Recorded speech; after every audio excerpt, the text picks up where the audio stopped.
Assalamualaikum warahmatullahi wabarakatuh. Kami dari kelompok 8 ingin berpresentasikan tentang arsitektur dan organisasi komputer dengan judul Unit Input Output Komputer. Ya, di sini sudah dijelaskan nama kelompok-kelompoknya ya. Kita lanjut.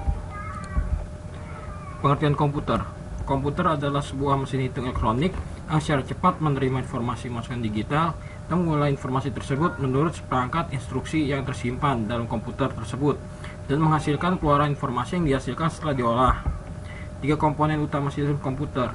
Pertama CPU, kedua memori, primer sekunder, ketiga I/O device atau modul I/O.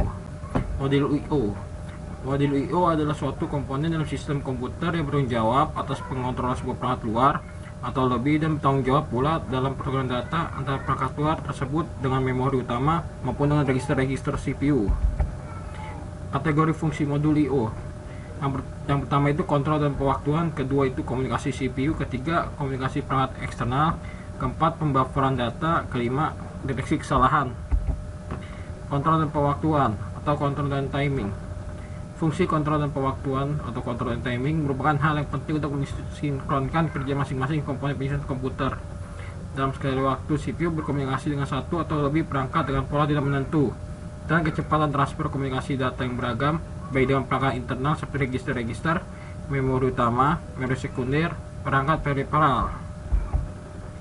Proses-proses komunikasi CPU. Yang pertama itu command decoding, yaitu modul I/O menerima perintah-perintah dari CPU yang dikirimkan sebagai sinyal bagi bus kontrol.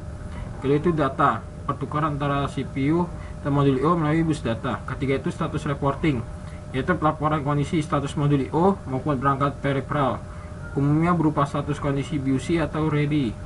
Keempat itu address recognition, bahwa peralatan atau komponen penyusun komputer dapat dihubungi atau dipanggil, maka harus memiliki alamat yang unik.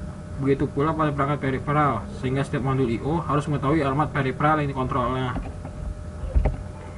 Pembufferan data. Tujuan utama buffering adalah mendapatkan penyisian data sehubungan perbedaan laju transfer dari data perangkat peripheral dengan kecepatan pengambilan data CPU. Deteksi kesalahan. Apabila pada perangkat peripheral terdapat masalah sehingga proses tidak dapat dijalankan, maka modul I/O akan melaporkan kesalahan tersebut.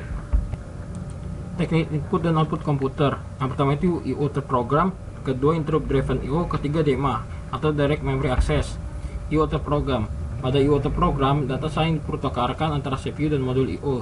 CPU mengeksekusi program yang memberikan operasi I/O kepada CPU secara langsung, seperti pemilihan data, pengiriman perintah baca maupun tulis, dan monitoring perangkat. Kelemahan teknik ini adalah CPU akan menunggu sampai operasi I/O selesai dilakukan modul I/O sehingga akan membuang waktu. Teknik interrupt driven I/O. Teknik interrupt driven I/O memungkinkan proses tidak membuang-buang waktu. Prosesnya adalah CPU mengeluarkan perintah I/O pada modul I/O, bersamaan perintah I/O dijalankan modul I/O, maka modul I/O telah selesai menjalankan instruksi yang diberikan padanya, akan melakukan interupsi pada CPU bahwa tugasnya telah selesai. Dalam teknik ini, kendali perintah masih menjadi tanggung jawab CPU, baik pengambilan perintah dari memori maupun pelaksanaan isi perintah tersebut. Direct Memory Access. Prinsip kerja DMA adalah CPU akan mendelegasikan kerja I/O kepada DMA. CPU hanya akan terlibat pada awal proses untuk memberikan instruksi lengkap pada DMA dan akhir proses saja. Dengan demikian, CPU dapat menjalankan proses lainnya tanpa banyak terganggu dengan interupsi. Dalam melaksanakan aspek data secara mandiri, DMA memerlukan pengalihan kontrol bus dari CPU. Untuk itu, DMA akan menggunakan bus bila CPU tidak menggunakannya, atau DMA memaksa CPU untuk menghentikan sementara penggunaan bus. Sekian presentasi dari kelompok kami. Saya ucapkan terima kasih. Wassalamualaikum warahmatullahi wabarakatuh.